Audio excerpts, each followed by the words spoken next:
Truly the night give me strength.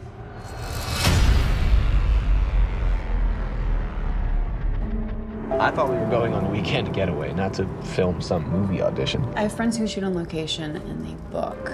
They're making Charles Manson look like a good guy. You don't get it because it's art house. Give me half the day to shoot and I'm yours the rest of the weekend. We are rolling.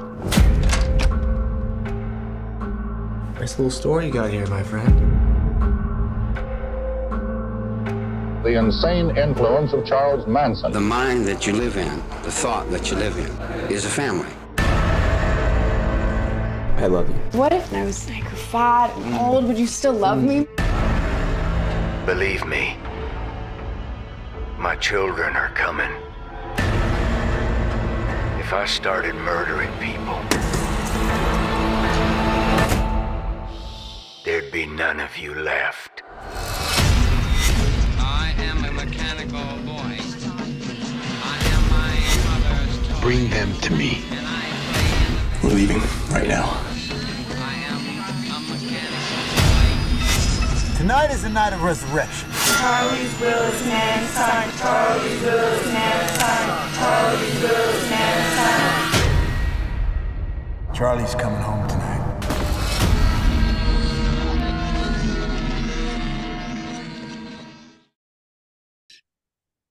In the new thriller, The Resurrection of Charles Manson, two young LA types head to a desert Airbnb to prepare for a Charles Manson movie, only to find themselves in the middle of a Charles Manson movie. More precisely, Remy Grillo's Charles Manson movie. It's his feature film directing debut, and he joins us on Screen Watching. Welcome, Remy. Thank you for joining us. Thank you for having me. Mate, I had this whole line of questioning about the unpleasant way that pop culture is refocusing Manson as some kind of anti-hero, but your film, it's not really about that, or not entirely about that. How would you describe the film's connection with what Manson has come to stand for? Yeah, I mean, that's kind of what drew me to the movie too. It wasn't your stereotypical, Charles Manson movie, and it's really it's an interesting, almost what if take on it, where you've got this, if the cult was still alive, what would they be doing? And it's just this young couple who kind of get caught in the crossfires. And I think it takes that idea of, these cult leaders are often seen as, a god or a deity, and they're trying to get his second, his resurrection. They're trying to bring him back and do well by his ideology. There's some very sort of great dusty desert-bound hillbilly horror elements in there, but there's also some beautiful sort of old school Hollywood type of framing, especially in that rented house sequence. What films were on the mood board when you and your DOP, Parker Tollefson, started planning? Yeah, he came in pretty late. He's a good friend of mine, but he came in pretty late. He kind of stepped up because we had a DP who unfortunately had to drop out. But we loved, the old school 70s, B horror films, Chainsaw Massacre, The Hills Have Eyes. And then there were a lot of newer films like Nocturnal Animals was a big one. We want to just kind of play on the natural tones and colors that you find yourself experiencing out there in the desert. So it was a lot of practical lighting, a lot of, oranges and cool blues, and trying to make it look like it was shot on film. We obviously were on digital because it's easier and it's cheaper. But this was a movie that felt like it should have been on film. Yeah. So we kind of want to try and emulate that. Yeah, the widescreen framing and you're right, some of the big vistas are beautifully shot. It's a great looking film. Thank you. I do want to talk about your terrific leading lady, Katharine Hughes.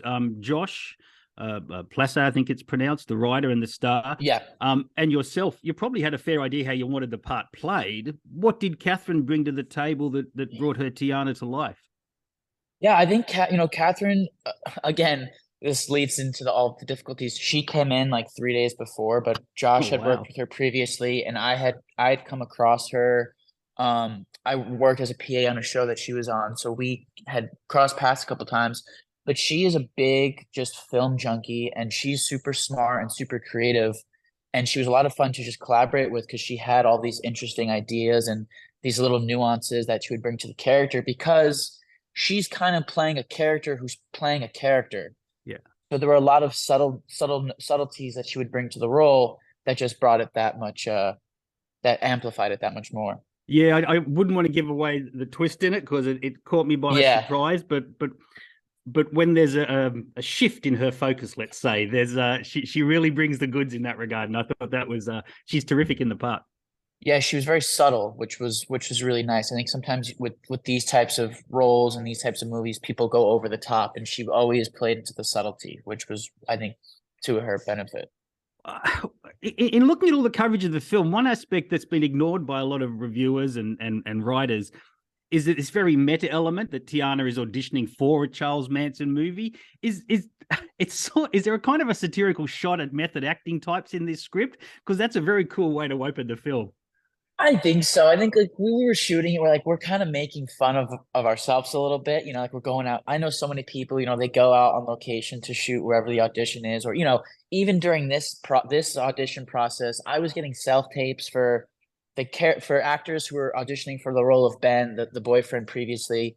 He's in the basement or he's in the shower, and when I tell you, I got probably 50 audition tapes of guys dripping wet, shirtless. Like I had to talk to our casting director. I was like, hey, can I not have these guys rubbing lotion on their chest while I'm trying to like watch their performance? It's not really important. Or people were putting themselves in dog cages. So I think it's just like, it's a very young actor. Like, you want to play the part and you want to do everything you can to put yourself above everybody. So yeah, there's a little bit of I think a little satirical factor to it. Nice one. All right, let's get to talking about directing the old man. Was he actor first? Was he actor first, dad second, sort of creating this very clear line on set between the two? Or was this some sort of unique opportunity to blur the personal and the professional? I think it was somewhere in between. He only worked about 3 days, and we so he came in towards the end. And he, for the most part, was always hands off.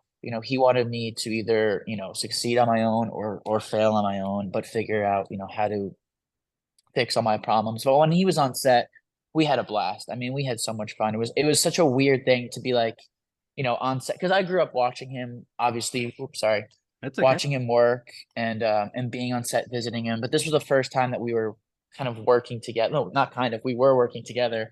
And every once in a while, we'd look at each other and be like, this is kind of funny that we're figuring this out together. And it was a blast. And, we had one little hiccup, not him and I had one hiccup on set with some of the other crew and cast. And he was able to come in and kind of just be like, the big dog on set. And it was good to have him there because I was just like, I'm so beat down at this point. I need help. And I saw him coming to set at the corner of my eyes, and I was like, here we go. Yeah, we had a blast. You went all Frank Grillo on their ass. That sounds good. Hey, look, yeah, he did, and it helps. Sure, that's cool. It has been widely reported that the film was reworked and restructured in the editing, and there's no shame in that at all. That happens all the time. As a first-time feature director tasked with a major re-edit, how would you describe that professional experience? It was probably the best thing that could have happened to me, truthfully. This movie had a lot of problems, and I look at all of them as positives, and I learned so much. But yeah, the editing ended up being 4 months longer than it was supposed to be. Yeah. Just because, we got shut down for COVID, so we lost about 15% of the movie because we didn't get to shoot. So then it was a couple of reshoot days and just trying to, it was a big jigsaw puzzle of trying to make it work. And then there were a couple other elements that, I kind of had to meet. And then once I showed it to my dad, which is now that interview that has gone around, we kind of got full control. I got full control of doing what I thought was best for the movie. And it was a fun process to make it weird. The movie's weird. We were like, it shouldn't be rooted really in reality. It's about people trying to bring back Charles Manson from the dead, and you're dealing with the cult, and you were dealing with the desert. So it's just, how can we make this weird and culty, but also, a good film? Would it be great if the hardest movie you ever had to shoot was your first one? Everything from now on's easy. You've seen it all. Someone was like, oh, you're going to miss the days when you're dealing with these problems. And I go, I don't think so. I don't think I'm going to miss not having a full movie.